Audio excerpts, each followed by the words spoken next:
OK. Donc, voilà, on va plus perdre de temps. Concrètement, l'application sur le mécanisme de gestion des coefficients de rotation sur Excel, en fait, c'est un truc Mhm, qui est venu sur un travail strictement personnel parce que dans l'industrie où je travaillais, il y avait mhm, énormément de produits qu'il fallait traiter et mhm, lors d'une situation où il fallait satisfaire un client, on n'a pas assuré. Et ça veut tout simplement dire quoi? Ça veut dire que le client a passé la commande au niveau du directeur général. Et le directeur mhm, général m'a appelé pour se rassurer si effectivement les quantités étaient effectives, en fait. Moi, et comme à mhm. l'époque, je gérais beaucoup plus les documents, donc j'ai touché rapidement vite deux documents, là, j'ai regardé. Le client voulait les pointes TP et il voulait Mhm, près de 400, 800 cartons. Et moi, mhm, directement dans les documents, j'avais sur place, là, je lui dis, OK, non, s'il n'y a pas de souci, on peut satisfaire le client. 15 minutes après, le boss m'appelle encore, il me dit, mais le client est là, mais il dit qu'il ne peut pas prendre livraison. Je dis, comment ça? C'est comme ça, je dis que bon, accordez-moi quelques instants, je vais voir avec le chef magasinier. Quand j'arrive, le chef magasinier me dit, ça fait 2 jours que le produit est en rupture. Et ça mhm. devant le client. Je t'assure, je suis resté sans mots. Si je pouvais disparaître, j'allais disparaître. Je te jure. Donc, du coup, ça a fait ce que ça a fait. Ça m'a valu une imputation de près de 800 000. Bon, Oh. c'était plus que ça, hein. Bon, Mhm, comme j'avais déjà créé quand même une bonne ambiance au niveau professionnel, la compétence, donc le boss n'a pas, parce qu'on était à 3 millions. Bon, il m'a dit que bon, OK, pour ne pas te décourager, je vais prendre ça comme ça. Donc, au sorti de cette situation, je me suis, parce que je travaillais avec Sage, et mhm, étant donné que j'avais besoin des informations en temps réel, donc du coup, je me mhm, suis mis à une formation sur Excel et parce que mhm, je voulais traiter les documents de telle sorte que même l'information la plus miniaturisée que je puisse être capable de fournir parce que je ne voulais plus vivre ça en fait. Et avec mhm, ça, honnêtement, ça ne me donnait pas tout ça. C'est comme son nom le dit, c'est un truc plus commercial, entrée, mhm, sortie, facturation, prévision et tout ça. Bon, moi, ça n'entrait pas trop dans mes codes. Donc, directement, mhm, j'ai commencé à travailler avec Sage. Et là, mhm, par exemple, quand, voilà un peu les différentes familles de produits que nous avions en stock. Voilà, ça c'est pour les points mhm, TTP, voilà les différentes références. Ensuite, on a mhm, les produits pliés. Ça, c'était au niveau des tôles. Et là, on faisait les mhm, accessoires. Ici, ça, ce sont les tuyaux PVC pour l'évacuation évacuation et pression. Ensuite, on mhm, a les tôles BAC et les tôles mhm, alu. Ensuite, on a les produits plastiques, les tuyaux PE, les gaines annelées, les boîtiers à vis, les seaux, 3500 produits finis comme ça, qu'il mhm, fallait maintenant mhm, faire le suivi au jour le jour. Et mhm, maintenant, étant donné qu'en matière de gestion de stock, on nous parle de coefficient de rotation et que les mhm, formules qu'on essayait de donner, maintenant, il fallait essayer d'adapter ça à ma réalité de travail, à mon tableau de données sur la gestion de stock. Et c'est comme ça donc que je suis parti sur cette rubrique-ci donc que j'ai mis sur pied qui concerne le mhm, coefficient de rotation de stock. Et la formule illustrée CM, c'est ici, c'est les quantités sorties sur le stock moyen. Alors, ouais. ici, le stock moyen, ici, là, est pris pour moi comme un niveau de stock qui me sert d'objectif, en fait. Ici, Ouais. j'en ai trois. J'ai un objectif journalier. Ça veut dire que si je prends la référence des pointes TP de 30, j'ai 11 cartons que je dois sortir tous les jours. Si je prends sur le Mhm, plan hebdomadaire, j'ai 56 cartons que je dois sortir toutes les semaines. Et sur le plan mensuel, j'ai 225 cartons que je dois sortir mensuellement. Voilà un peu les objectifs préétablis pour mes mouvements de sortie ou bien pour ma vente. Et mhm, maintenant, j'ai ma rubrique qui concerne les sorties. Ça veut dire que j'enregistre de façon journalière toutes les sorties au jour le jour. Alors, et quand j'ai ça comme ça, si je mets ici peut-être une sortie de 10, pardon, si je mets 10 là, là, ça fait que j'ai un taux de rotation de 0,9. Étant Ça donné fait que, 80%. voilà, pour que j'ai un taux de rotation qui reflète l'objectivité, c'est il faudrait que j'ai là 11. Là, ça me fait 1. Ça veut dire que j'avais prévu vendre 11 cartons et j'ai vendu 11 cartons à la journée du 1er juin. Voilà. Maintenant, si j'ai vendu peut-être 13 cartons, ça va me faire un coefficient de rotation au-delà de 1, qui est l'objectif en fait. Donc, ça veut dire qu'il y a une très bonne vente en fait. Donc, voilà un peu comment le principe, qui est le même principe appliqué partout. Donc, maintenant, ça c'est de 1, comment collecter les informations de façon journalière. Maintenant, il fallait collecter maintenant les informations de façon hebdomadaire pour apprécier le mouvement ou bien la rotation du produit sur le plan mensuel. Alors, il était simplement question de faire donc, une sorte de cumul des rotations, des coefficients de rotation par référence. Ça veut dire là, j'ai le 2, je prends le coefficient de rotation du 2, ensuite j'ai le 3, ainsi de suite, jusqu'au où mon mois s'arrête. Pour le mois de juin, ça s'était arrêté au 22 juin. Donc, ça veut dire qu'au 22 juin, je collecte mon taux de rotation. Alors, comment ça se fait donc? Je viens sur cette synthèse de rotation. Je vais là, mon mois de juin, il est là. OK? OK. Et là, j'ai mon cumul à ce niveau-ci. Tu vas voir, j'ai le 1er juin, le 2 juin, le 3 juin, le 4 juin, jusqu'au 22 juin. Alors, et dès que j'ai ça, donc, ça me donne le cumul. En principe, ici, pour le 13 juin, ça me fait combien de jours œuvrés? Ça me fait 19 jours œuvrés. Et si j'ai 19 jours œuvrés et que j'ai un objectif de coefficient de rotation de 1, ça veut dire qu'il me faut 19 en matière de cumul de rotation. Donc, à ce niveau-ci, je dois en principe avoir 19 au mois de juin pour que ça reflète lors des 19 jours œuvrés que je puisse avoir 1 lorsque je vais calculer mon coefficient de rotation au mois de juin. Tu comprends un peu ça? Voilà, je fais mon cumul. Quand je fais mon cumul réel au mois de juin, je suis à 6,5. 19 jours œuvrés. Ça veut dire que, voilà, pour 19 jours œuvrés, je suis à 6,5. Et quand je fais donc, je divise donc 6,5 par 19, ça va me donner 0,3. Ouais. Or, en principe, je dois avoir 19 divisé par 19. Pour que j'ai un objectif réel. Donc, ça veut dire qu'au mois de juin, j'ai atteint mon objectif pour les pointes de 30. Donc, j'ai vendu et c'est bon. À défaut, ça devrait aller au-delà. Et maintenant, là, nous avons 0,3 qui est inférieur à 1. Ça veut dire que c'est une mauvaise vente. Donc, voilà. Donc, ça veut dire qu'au mois de juin, j'ai fait une mauvaise vente de façon cumulée. J'ai fait une mauvaise vente. Maintenant, l'autre principe qui révèle toujours de la rotation du sort, c'est que tu vas voir ici, ça c'est le volet récapitulatif mensuel. Et de ce côté, c'est le volet récapitulatif cumulé de façon journalière. Voilà.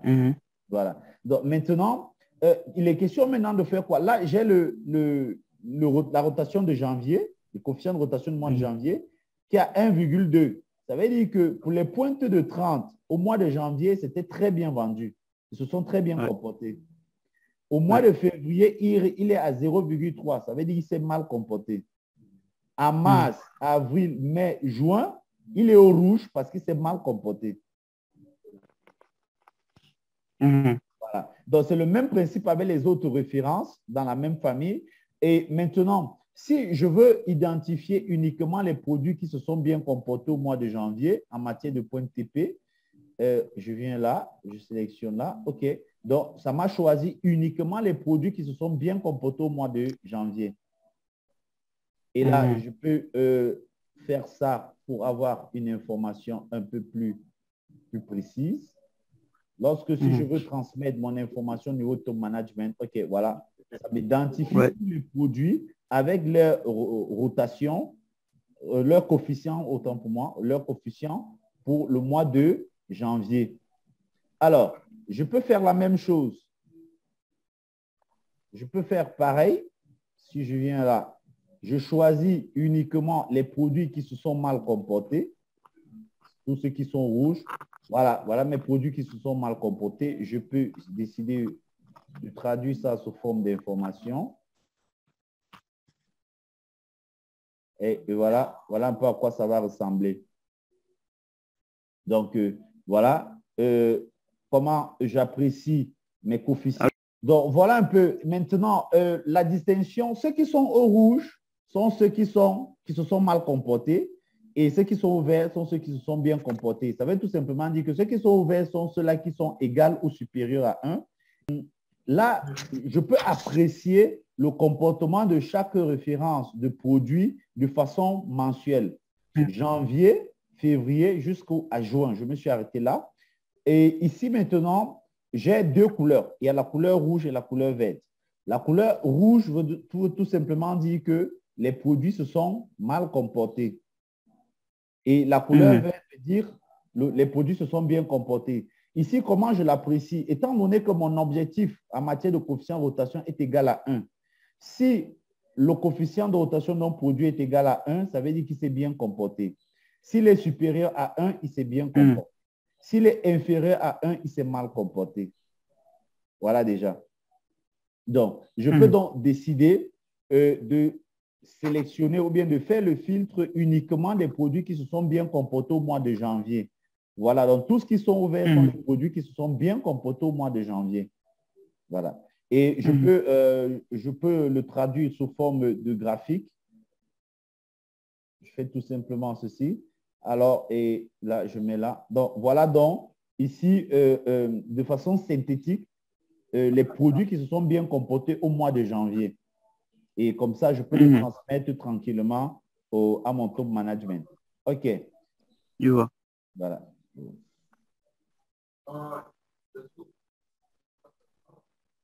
Et je peux faire pareil. Je peux faire pareil.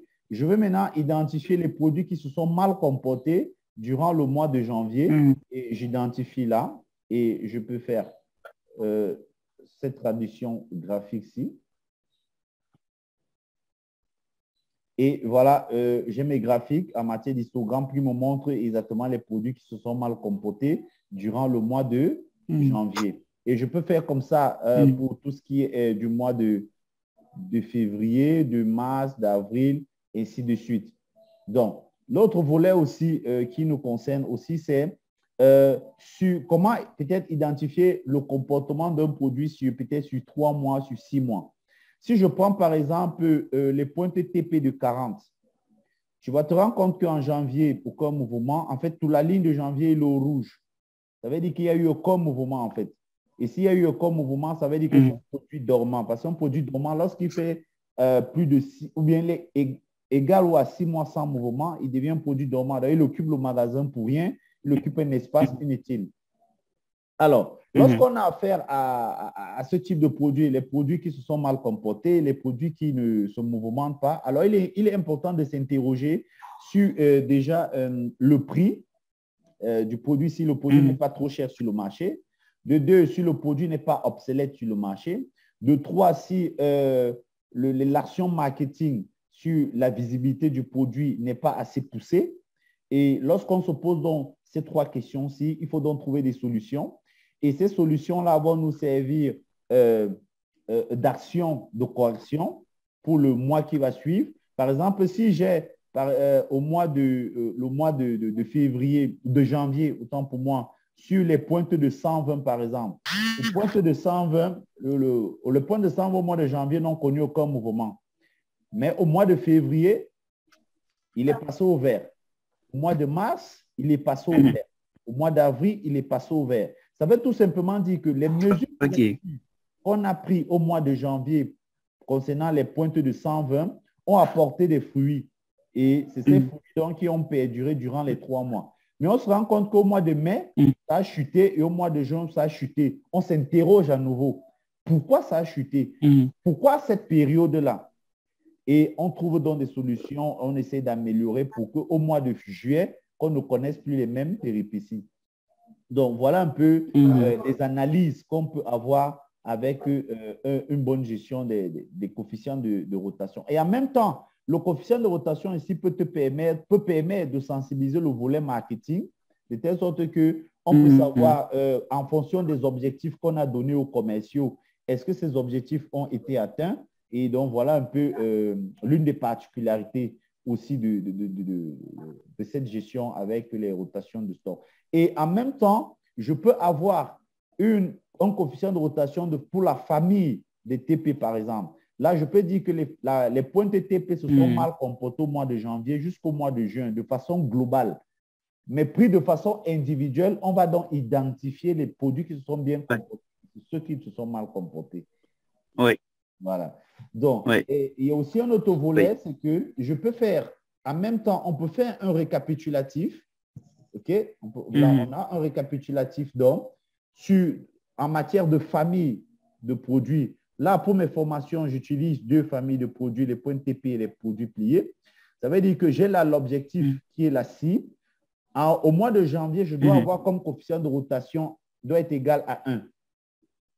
Alors, si je prends la famille des points TP, je me rends compte qu'il est inférieur à 1. Les produits pliés inférieurs à 1. Ça veut dire que quand je regarde là, je fais la somme des deux et je divise par 2, ça me donne 0,5. Donc, ça veut dire que des 2 familles, ils se sont mal comportés. Pris individuellement par famille, ils se sont mal comportés. Donc, je peux donc apprécier comme ça sur tout le mois jusqu'au mois de juin et je matérialise ça sous forme de graphique. Là, j'ai la cible qui est en bleu. Donc, ça veut dire que je dois atteindre ces 1-ci. Mais sauf qu'au mois de janvier, ceux qui sont rouges, c'est les réalisations, c'est les coefficients réels. Maintenant, là, c'est inférieur à 1, inférieur à 1, ainsi de suite. Là, d'un seul coup de regard, je peux apprécier si la performance ou le comportement des produits ou des différentes familles de produits sur une certaine période. Là, je pense que c'est pris de façon semestrielle. Je peux faire pareil pour l'autre produit qui concerne les produits pliés. Là, on a les cibles en bleu et en gris, on a les réalisations des coefficients. Donc, voilà un peu, grosso modo, la gestion ou bien l'application sur les coefficients de rotation dont on parlait. D'accord. Donc, moi, merci beaucoup pour votre présentation. En tout cas, quand je vois que c'est bien fait, c'est bien présenté, on arrive à mieux comprendre. Mais le truc, c'est que moi, ce que je me demande, pourquoi considérer le stock moyen, en fait, comme un objectif de vente sur une période? OK. Voilà, c'est simplement parti du fait que si je prends mon année N-1, OK, j'ai fait une sorte de récapitulatif de toutes les sorties du mois de janvier, février, mars, avril, mai jusqu'en juin. C'est que j'ai un spécimen ici, mais il n'est pas encore très bien renseigné, mais je vais te montrer un peu à quoi ça ressemble. J'ai un peu un tableau de centralisation de mes entrées et des sorties. Ici, si je prends par exemple ça sur le volet des sorties, par exemple, tu vas donc voir que pour les pointes TP de 30, là, au mois de janvier, par exemple, j'ai les entrées là. J'ai le nombre d'entrées et j'ai le nombre de sorties. Je fais ainsi de suite. Pareil, mois de février, je peux connaître le nombre total des entrées, le nombre total des sorties. Et je fais ça comme ça pour toute l'année jusqu'en décembre. Voilà, tu vois, je fais comme ça jusqu'en décembre. Alors, quand j'arrive donc en décembre, qu'est-ce que ça me fait? J'ai le total des sorties de l'année. Et pour obtenir donc, je peux donc avoir la sortie moyenne mensuelle de l'année N-1, je le divise juste par 12. OK? Maintenant, je peux avoir le stock moyen hebdomadaire que je divise par 4, par 4 semaines. Et je peux avoir mon stock moyen jour que je divise le stock hebdomadaire par 6. Est-ce que tu comprends un peu?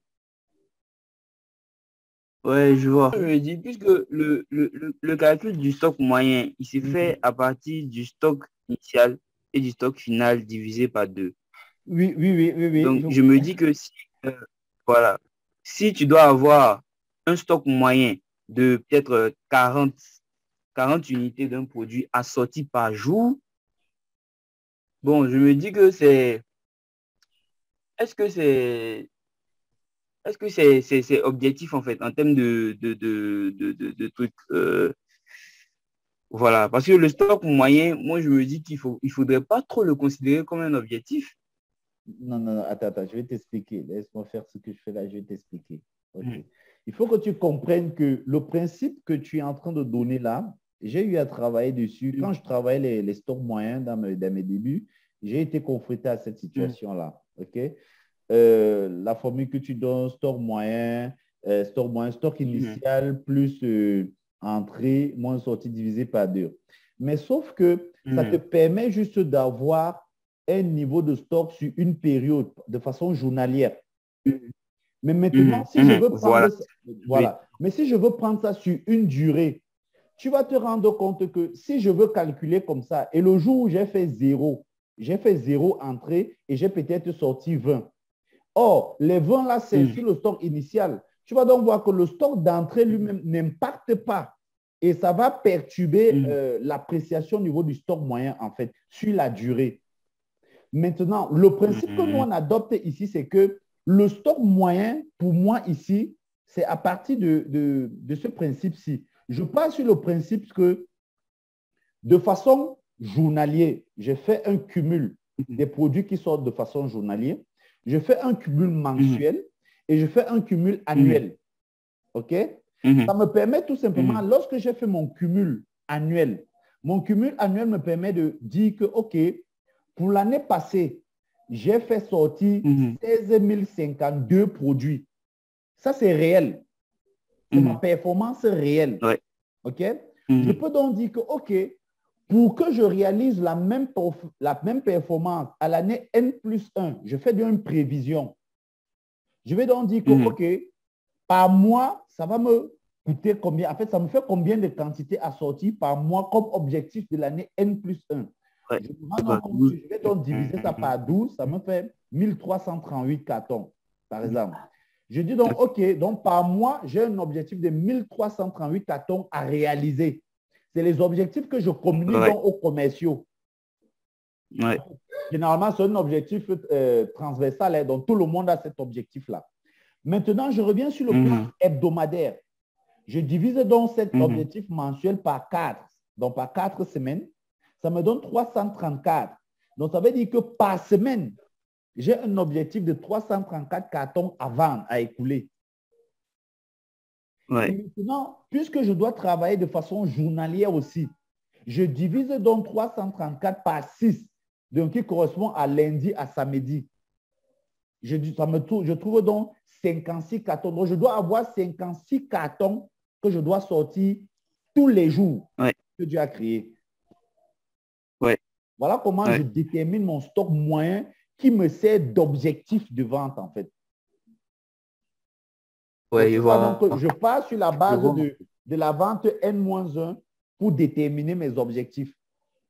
Maintenant, tu vas donc voir que lorsque je suis de façon journalière, je peux donc vendre peut-être 40. Si je vends 40 au lieu de 56, mon objectif n'est pas atteint. Mhm.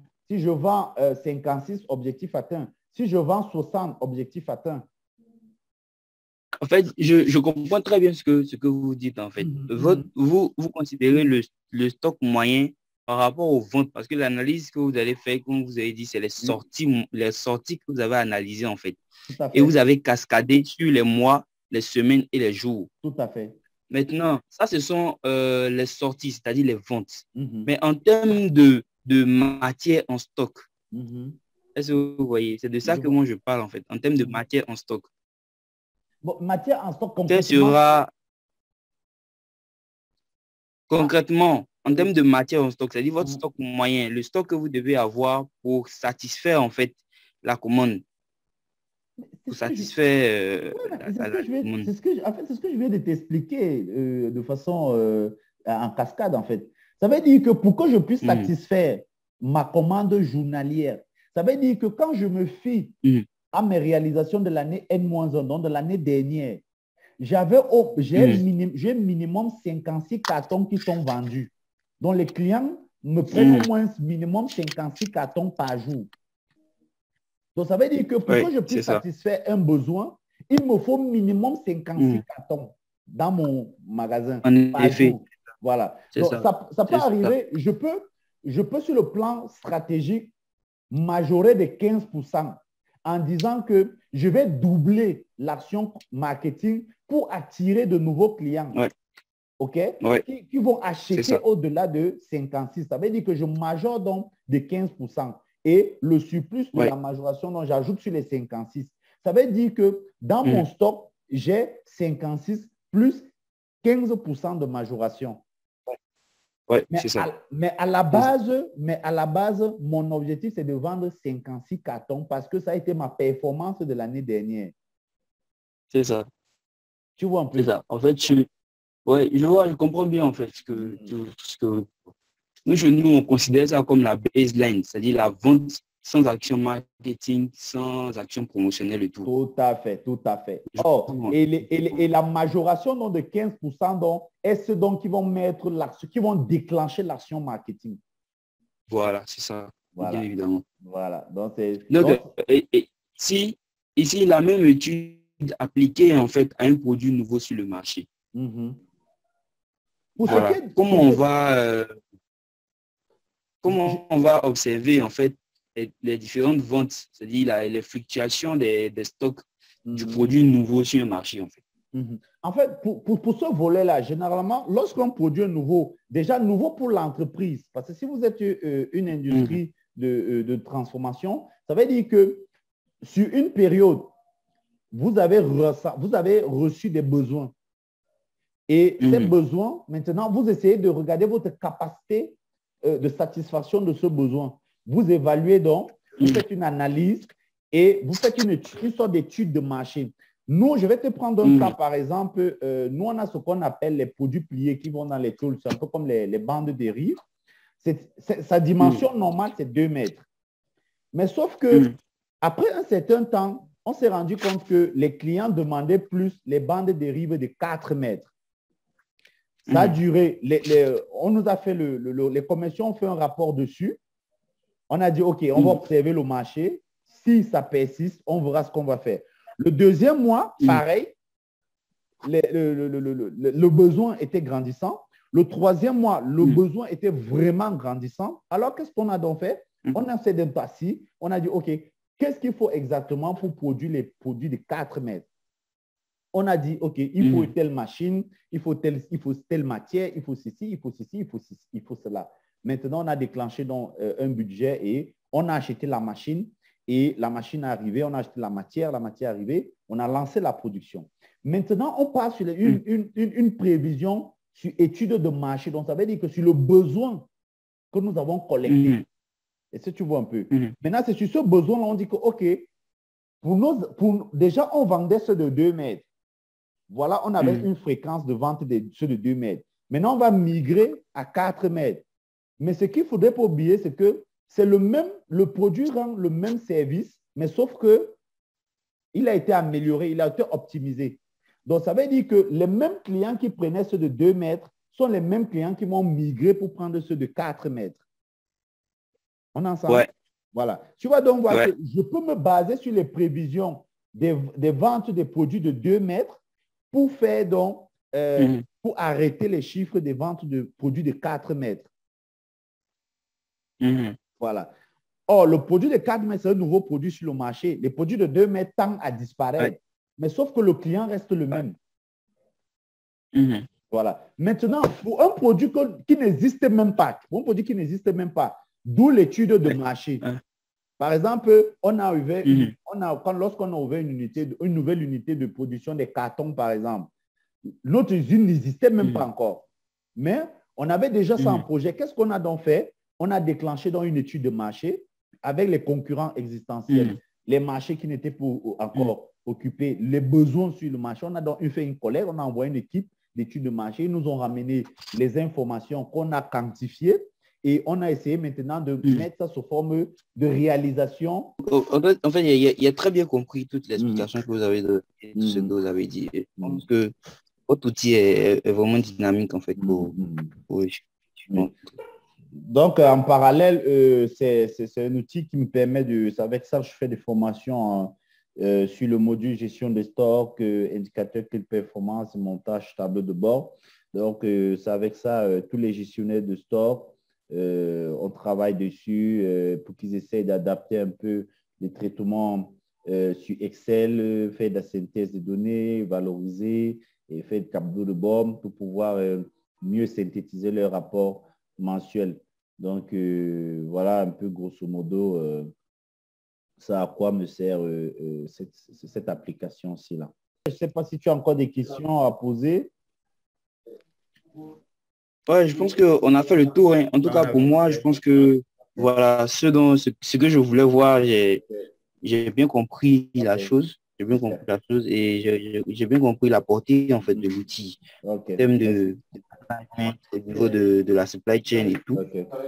Et en termes en fait, d'outils assez pratiques pour les prévisions, en fait, genre indicateur pratique même pour les prévisions de vente. Après, je me demande aussi comment en fait tu analyses les écarts, en fait, tes écarts prévisionnels. Bon, en fait, en matière d'écart, c'est un peu comme je t'ai expliqué. Si tu vois le tableau là, qui est là. Oui. Oui. Voilà. Donc, à partir de ce tableau, je peux tranquillement travailler mes écarts. Déjà, j'ai l'objectif qui est la cible là. En principe, le coefficient de rotation doit être égal à 1. OK? Alors, lorsque j'ai peut-être la famille de produits, des points de TP dans l'ensemble qui me donne 0,9, ça veut dire qu'il y a un 0,1 qui a empêché l'atteinte de l'objectif. C'est ça qui est l'écart. Ouais. Et maintenant, c'est le 0,1 là que je vais travailler pour que au mois de janvier, je sois à 1. Et donc, je te disais donc que je vais me poser les questions de savoir est-ce que c'est un problème de prix sur le marché? Est-ce que notre prix est compétitif? Ensuite, je vais me poser la question de est-ce que le produit n'est-il pas obsolète? Ensuite, je vais me poser est-ce que les actions marketing posées n'ont pas touché les cibles qu'il fallait? Okay? Ensuite, je vais me demander est-ce que l'équipe commerciale mise à disposition pour satisfaire la visibilité de ce produit, est-ce qu'ils sont assez compétents? Tu vois? Voilà comment je travaille, j'analyse mes écarts et lorsque j'ai les réponses à toutes ces interrogations, donc, ces solutions vont me servir de correction pour atteindre mes objectifs le mois qui suit. Donc, voilà un peu. Voilà. Donc, si tu regardes un peu la courbe graphique là, tu vas un peu voir que là, on a au niveau de ce qui est en bleu là, ce sont les objectifs à atteindre. Et maintenant, ceux qui sont en orange, ce sont les réalisations. Ouais. Donc, tu vois donc d'un seul coup d'œil, tu peux comprendre que les objectifs n'ont pas atteint, que ce soit pour les produits, les points TP, que ce soit pour les produits pliés, l'objectif n'a pas été atteint. Voilà. Donc, maintenant, qu'est-ce que je fais? Je dois donc travailler pour que ces différents écarts-ci soient égaux à 1 ou supérieurs à 1. Voilà. Donc, voilà un peu comment ça se passe concrètement. Et en même temps, hein, pour une petite séance pratique, on peut faire tout simplement ceci. Là, je vais insérer 2 éléments supplémentaires sur mon tableau. Là, je vais peut-être mettre écart sur pointe TP. Et ensuite, là, je mets écart sur... Je mets rapidement écart sur produit lié. Et là, je vais mettre ma petite formule là qui va dire c'est la réalisation. Ici, c'est la réalisation. Réalisation. Et cible moins réalisation. Moins prévision. Bien les cibles. OK. Je fais pareil là. Je vais faire là, réalisation, tout ce qui est les pointes, les produits pliés, moins prévision. OK. Donc, tu vois donc, il me faut en matière d'écart des points de TP, il me fallait 0,1 pour atteindre l'objectif. En matière d'écart pour les produits pliés, il me fallait 0,1. Je vais balancer là comme ça. Okay.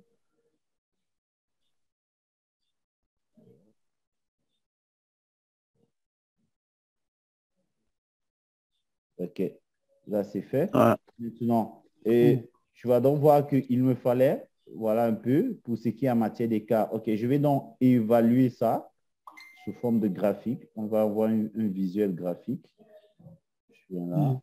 Je vais mettre le truc là. Maintenant, lorsqu'on parle des graphiques, on va travailler avec les diagrammes plutôt.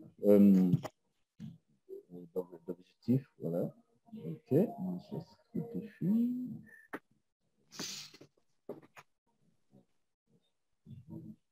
Maintenant, on peut ceci. Okay. On va travailler avec, disons par exemple, avec les points type, on va enlever les produits pliés. Produits pliés. OK, et on maintient. Je vais venir là.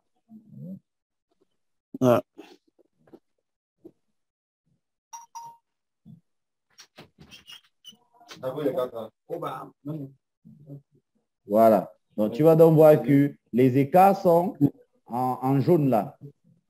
Là, tu vois où les écarts, là, on a l'objectif en bleu, on a ici la réalisation en orange et on a l'écart là. Tu vois un peu?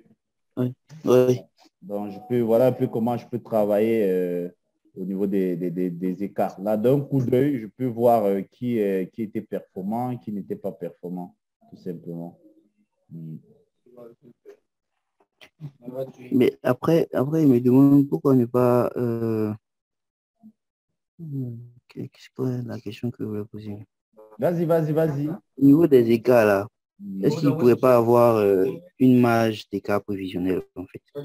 Parce qu'il y a ça aussi. On ne peut pas atteindre à 100% la demande, en fait, la prévision. Oui. Parce que la prévision, en fait, n'est pas un objectif en soi. C'est plutôt une estimation, en fait, de la demande future sur la base des historiques et tout. Donc, le premier produit, par exemple, pour janvier, où tu fais 0,9 sur 1, la question que je posais, c'est pourquoi ne pas avoir une marge prévisionnelle et avoir des catégories, en fait, de marge afin de mieux analyser les écarts prévisionnels. En fait, moi, je veux un peu voir la pertinence, en fait. Je ne vois pas la pertinence d'analyser les écarts prévisionnels parce que un écart est là uniquement pour nous dire à quel niveau on n'a pas, l'objectif n'a pas été atteint et ou soit à quelle marge l'objectif a été dépassé, en fait. Parce qu'il ne faut pas seulement voir l'écart dans la mesure où l'objectif n'a pas été atteint. Non, si tu as un écart qui va, par exemple, à 2, coefficient égal à 2, ça veut dire que tu auras un écart qui va aller au-dessus de 1. Voilà, est-ce qu'il y aura une marge que non? Moi, je pense que c'est en fait, c'est une question de pertinence réelle sur la vente d'un produit, sur la réalisation du chiffre d'affaires. Si tu fais une analyse et que ça n'a pas un impact direct sur le chiffre d'affaires, ça ne sert à rien de t'enfoncer, Aristide. Donc, il faut... Non, mais en fait... En fait, je dis ça parce que ici, puisque nous, on est en industrie, en fait, et que nos produits suivent une certaine saisonnalité, on fait, en fait, des études, des analyses poussées sur les différents écarts par rapport à nos prévisions. Voilà. Parce que, comme je le disais, la prévision, en fait, ce n'est pas un objectif, tu vois. C'est plutôt une estimation de la demande, en fait. C'est plutôt une estimation de la demande. Donc, le considérer comme un objectif, voilà, ce ne serait pas vraiment optimal. Ce ne serait pas vraiment optimal parce que la prévision, on peut la dépasser comme on ne peut pas l'atteindre, en fait. Non. Attends, je n'avais pas bien compris. Non, la prévision, c'est ça qui te donne le pouls pour avancer, en fait. C'est ça qui te donne, si on peut parler de terre à terre, c'est ça qui te donne un espoir que je peux vendre, en fait. Moi-même, on était en industrie. Mais sauf que quand le top management a en réunion mensuelle, il va te dire au mois de, si je prends par exemple, au mois de février, par exemple, on a réalisé, on a fait 0,5. Or, au mois de janvier, on a fait 0,9. Mais le gars va te faire une étude comparative des écarts. Il te fait une étude comme il va te dire, OK, en janvier, j'étais, même comme je n'ai pas atteint l'objectif, j'avais 0,9. Maintenant, je n'atteins pas l'objectif, mais je suis toujours à 0,5.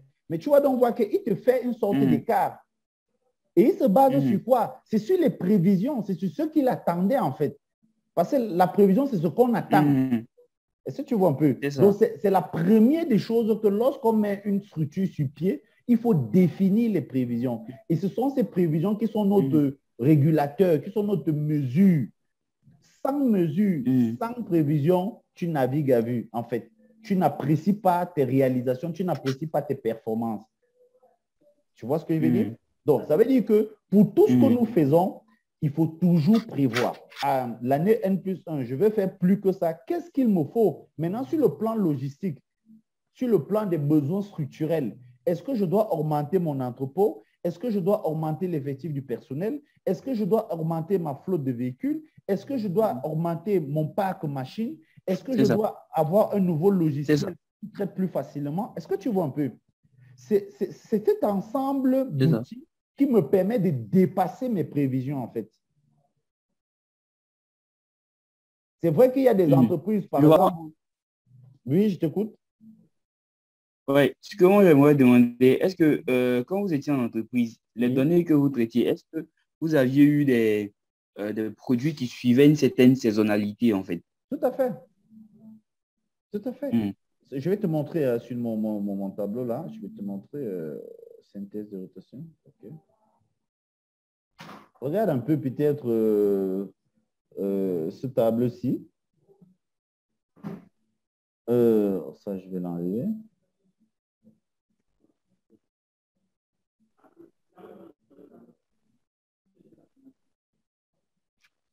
Si je regarde un peu ce produit-ci, les pointes TP de 30, tu vas voir qu'au mois de janvier, il a dépassé l'objectif. Égal à 1, il a dépassé. Sauf que février, mars, avril, mai, juin, il n'a même pas fait le 0,5. Il n'a même pas l'objectif mauvais. Si on s'arrête sur le plan semestriel. Donc, lorsqu'on faisait dans les analyses, on se rendait compte que, OK, nous sommes en 2020. Ce produit-ci, jusqu'au mois de juin, à part janvier, il n'a plus rien fait. Qu'est-ce qu'on fait? On va prendre la réalisation de ce produit au mois de janvier 2020 et le comparer à la réalisation de janvier 2019. Et maintenant, prendre février, mars jusqu'en juin de 2019 et le comparer avec les réalisations de 2020. Et maintenant, si on se rend compte que au mois de janvier 2019, ce produit a été très bien vendu et que février, juin 2019, il ne se vend pas bien, on peut donc conclure que c'est un produit saisonnier qui se vend uniquement au mois de janvier. Voilà. Donc, par rapport déjà à cette analyse, est-ce à dire que l'étudier de la même manière dont vous l'avez fait pour janvier, est-ce à dire que le produit est mauvais vendu en février, mars, avril, mai, juin? Non, non, non, non. Puisque ce produit va toujours rester dans notre base de données et que ce sera, on a toujours les machines pour les produire. Voilà, puisque en fonction de la saisonnalité, voilà, puisque en fonction de la saisonnalité, le produit se vend bien en janvier, mais sur les 5 mois à venir, le produit ne se vend pas très bien. Et ça ne dépend pas forcément du produit, ça dépend du comportement du consommateur bien également. Donc, si vous analysez en fait le mois de janvier, les 5 mois à venir avec les mêmes indicateurs, bah, ça va toujours vous donner, ça va vous mettre toujours vos indicateurs rouges comme on peut bien le voir en fait. Bien évidemment, ça reflète la réalité et c'est ça qui permet de dire avec autorité que ce produit ne se vend pas bien en février, mars, avril, mai, juin. Parce que si tu n'as pas des indicateurs qui reflètent la réalité, sur quoi tu vas te baser pour dire ça en fait? Oui, j'ai des indicateurs qui reflètent la réalité, mais des indicateurs qui sont adaptés par rapport au comportement du produit. C'est ce que je veux dire, en fait. Oui, oui, c'est ça Parce que en fait. si en fait, Mhm, mhm. voilà, Je voilà. t'écoute, je t'écoute. Si en fait, en février, mars, avril, le produit, par rapport au même indicateur en janvier, ne se comporte pas bien, il faudrait Mhm. qu'on puisse adapter, en fait, lui trouver un indicateur qui va nous permettre quand même de, voilà, de mieux, en fait, contrôler la demande, en fait, qui s'y trouve dans cette période-là. Aristide, tu Parce que confonds quelque chose. si on utilise Aristide, le même truc, mhm, Aristide, tu confonds quelque chose. En fait, mhm, ici, les indicateurs, déjà, c'est nous qui décidons de les mettre, mais mhm, sauf qu'un mhm, indicateur doit refléter la réalité. Et la réalité d'une entreprise, c'est mhm, quoi? C'est son chiffre d'affaires. mhm, OK? Donc, un mhm, produit qui ne se vend pas bien à une certaine période et qui ne rapporte pas de l'argent mhm, à une entreprise, tu ne vas pas créer un truc qui va mettre ça au vert pour montrer qu'on a gagné. On n'a pas gagné, en fait. En fait, le truc, c'est quoi? mhm, C'est que l'entreprise, chez nous, c'est quoi? C'est que nous, on s'était déjà arrêté que pour ce produit, en janvier, on doit faire le maximum pour le vendre. C'est mhm, la raison pour laquelle tu as vu, l'objectif a été dépassé, en fait. mhm, Par contre, si on sait qu'en janvier, c'est le seul mois où on peut se faire du chiffre d'affaires et que l'objectif n'est pas mhm, atteint, c'est très mauvais, puisque le reste mhm, de l'année, on mhm, ne va pas le vendre. mhm. Est-ce que tu vois un peu? Ce n'est que Je vois. des analyses qui nous Mhm, permettent de mener certaines actions par rapport à un produit pour éviter de perdre, en fait, de perdre globalement. Tu vas donc voir que pour un mhm, produit pareil, et si, parce que ce que j'avais fait la dernière fois, à la dernière séance que j'avais eu à faire, ce que je faisais, ce que j'ai su expliquer, c'est que lorsqu'on a mhm, fait un produit pareil, maintenant, on peut toucher son stock moyen. Mais on ne peut mhm, que toucher son stock moyen par rapport à ce qui a été réalisé concrètement. Je m'explique. Ça veut tout simplement dire quoi? Si à l'année mhm, N-1, à la fin mhm, d'année, on s'est rendu compte qu'on a vendu 100 de ce produit, 100 mhm, pièces. mhm, On va donc mhm, faire, on va identifier son stock moyen jour en fonction de ces 100 pièces. Maintenant, on se rend compte mhm, qu'à l'année qui suit, on a vendu 90. Tu vois donc que mhm, le stock moyen qui était à 100 n'est pas le même stock moyen quand ce sera à 90. mhm. On est d'accord? Et au C'est fur ça. et à mesure, si cette vente est tirée vers le bas, son stock moyen aussi sera tiré vers le bas. Et si à un moment, si Ouais. cette vente annuelle augmente, son stock jour va aussi augmenter, son stock moyen jour va aussi augmenter. Tu vois un peu? Donc, tu vas donc voir qu'au fur et à mesure qu'on va Mhm, donner des objectifs à ce produit, si le consommateur ne l'aime plus, le consommateur ne l'aimera plus. Mais par contre, moi, ce que je disais, donc, c'était que ça permet de faire en sorte que d'étudier un autre marché pour ce type de produit. Si vous, par exemple, nous sommes au Cameroun, on a 10 mhm, régions, par exemple. J'étais dans la ville de Douala, tu comprends un peu? mhm, Et quand je regardais un peu ce mhm, produit, on a 10 régions. On regarde, par exemple, sur ces références, dans les autres régions, comment ils se comportent. Quand j'ai fait une analyse, je me suis rendu compte qu'il mhm, y a 2 régions, sur les 10 régions, il y a 2 régions où ce produit, de façon pris individuellement par région, se comporte plus ou moins bien. Alors, qu'est-ce qu'il fallait donc faire? mhm, Alors, il fallait donc doubler la stratégie marketing dans ces 2 régions pour attirer le maximum mhm, de clients pour consommer davantage ce produit. Ce qui fait que pour les 8, mhm, donc lorsque nous sommes au-delà de janvier, pour les 8 autres régions, le produit ne se comporte pas bien. Mais les 2 autres régions, le produit avait tendance à bien se comporter. mhm, Maintenant, qu'est-ce qu'on fait? On va donc orienter nos dépenses en action marketing et autres vers ces 2 régions. Soit on va ouvrir une nouvelle agence, soit on va faire mhm, une campagne médiatique et commando sur le terrain, sur une période, peut-être sur 2 mois, sur un mois, pour que le consommateur mhm, se rassure encore davantage que le produit, c'est que je consommais, donc c'est un produit fiable. On double. Maintenant, on améliore même la qualité même du produit, que ce soit l'emballage, que ce soit, je ne sais pas trop, tout ce qui va autour du produit pour qu'il soit aimé du consommateur. Tu vois un peu. Donc, c'est pour ça que je dis que, en fait, c'est une question juste d'analyse. Et généralement, cette analyse est faite par le service marketing. C'est eux qui s'asseyent et étudient en profondeur ce type de questions, problématiques que tu poses là. C'est à eux de comprendre que d'une région à une autre, le produit ne peut pas être consommé de la même manière. Et en même temps, nous sommes au Cameroun. Peut-être ce produit qui ne se comporte pas moins février, mais peut-être en Côte d'Ivoire, peut-être ça peut bien se comporter. Peut-être au Gabon, ça peut bien se comporter. Donc, ça veut dire que pour bousculer donc mon indicateur, pour revenir à ton sens, je peux donc changer de marché, trouver d'autres opportunités de marché ailleurs en faisant des études de marché et tout ça. Je vois le truc.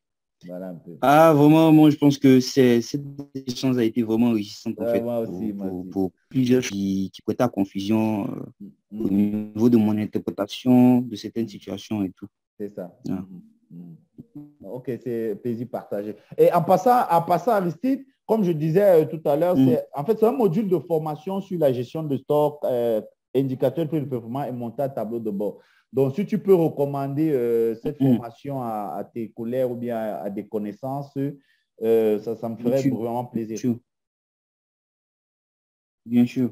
Ok, c'est des formations, à la fin des livres de certification, certificats de participation. On remet des fichiers numériques. On a la chance qu'avec Zoom ou Teams, ça enregistre les formations. Donc, c'est les bonus qu'on remet à l'apprenant. Il peut, s'il ne veut pas trop lire, il peut juste mettre sa vidéo, il réécoute la formation, les explications et les mécanismes peut-être de traitement sur Excel et tout. Bien sûr.